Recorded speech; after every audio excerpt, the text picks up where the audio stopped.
Alright, what's up mga bok? So, 2 months ago, kung hindi ako nagkakamali, o almost 3 months ago, nandito ako. So, kasamaang palad. Sir Jess, umulan yun, no? Umulan. Wala, hindi kami nakapag-usap masyado kasi umulan. Ngayon, swerte tayo, andito talaga yung may-ari. Si Sir Jim, kumusta po? Okay lang. Yan. Brief lang Sir Jim. Bakit kayo nandito ngayon Sir Jim? Ito, para mag full-time farmer. Mag full-time farmer na daw si Sir Jim. Si Sir Jim ay isang OFW sir, no? Yan, OFW. Magsasaka sa tanghali, magtutubig. Magtutubig. Kasi nagbukas si Sir Jim ng water repelling station. So bago lang at nagki-click naman. At sa ngayon naman, eto, hindi lang nagtagal, hindi lang binilang yung mga araw na taon pa rin ang inabot, pero andito na, may bunga na. 2 years and a half. Yan. Once again siya dyan? 2 years and a half siya. Ayan, kasi hindi ko kasi mga book na nakikip track lang ng mga customer ko. So 2 years and a half nag-uumpisa ng magbunga. So dito sobrang dami ng bunga, oh. Yan. Yan. So dahil nandito tayo, ayan, ito. Meron ditong another female. Ito, female din to. Kanina kasi nagturo na ako ng manual pollination. So, tinanggal ko yung male dito sa taas. Ayan, so, sobrang dami. May ma-ready ng harvest nga neto. So, yan. Halos lahat. Ito pa, oh. Ay, lumabas pa, oh. Ayan. Ay male siya. Ayan. So advice, nag-advise na ako kanina ng pruning tsaka fertilizer, pero wag muna ngayon. Pero dito maraming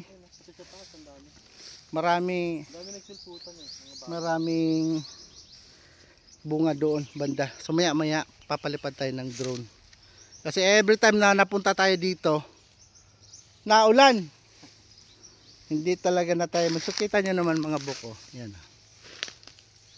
So once again, one indication na kailangan ng pruning, hindi na tumatagas yung araw. Kita nyo sa shade dito niya, oh. Yan, sa anino niya, hindi na tumatagos yung araw. Pero wag muna mag pruning during fruiting season. So hayaan muna matapos ang fruiting season, and then saka tayo mag pruning and then fertilizer management. So yan. So drone na lang siguro, drone para maganda magtingnan natin. Pero malinis yung farm na dinatnan natin, no. Hindi pa nga lang tapos malinis pero sobrang ganda ng farm. At nakaka-amaze lang na marami ng bungang nagsulputan. 2 months ago halos wala, may mga panaka-naka pa lang, pero ngayon maraming nagsulputan ng mga bunga. Ito. Yan. So advice lang dito, maraming water sprout, so kailangan talaga yung mga ganyan i-pruning dito. Doon. So this is previously a coconut farm.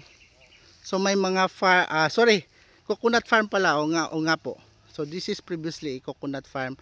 May mga area lang na sa ating pag-design natamaan. So yung ibang nyug ay pinutol. Pero hindi naman lahat. May kita niya naman, ito nyug pa rin. Tapos papunta yan doon. So I guess ba to 8 meters. Sir Jim, 8 meters, no? 8. Yun, no? Kasi hindi ito siya ganon kalayo yung 10 meters. So by far mayos naman. So i-control lang natin yung pruning. Yan, no? Control lang natin yung pruning dito. Maya papaliparan natin ng drone. Punta doon. Sir Jim, Ilang hektarya pa to ulit? 2 hektarya, no? Hindi, bali kasi yung additional. Bali total ano siya, 3.2. 3.2. Ah, kasi last time sabi mo 2 hectares lang yata yon. 2.7. 2.7 tapos nadagdagan. Ah, okay. Nadagdagan pala siguro doon banda. May river to doon eh. May river to doon nung unang punta natin. 2 years ago, we were here. Ano, wala pa yan. Wala pa yung ganda ng ano, farm na yan. Oh, yan oh. Ngayon maganda na oh. Yan oh. May farmhouse na yan dyan oh.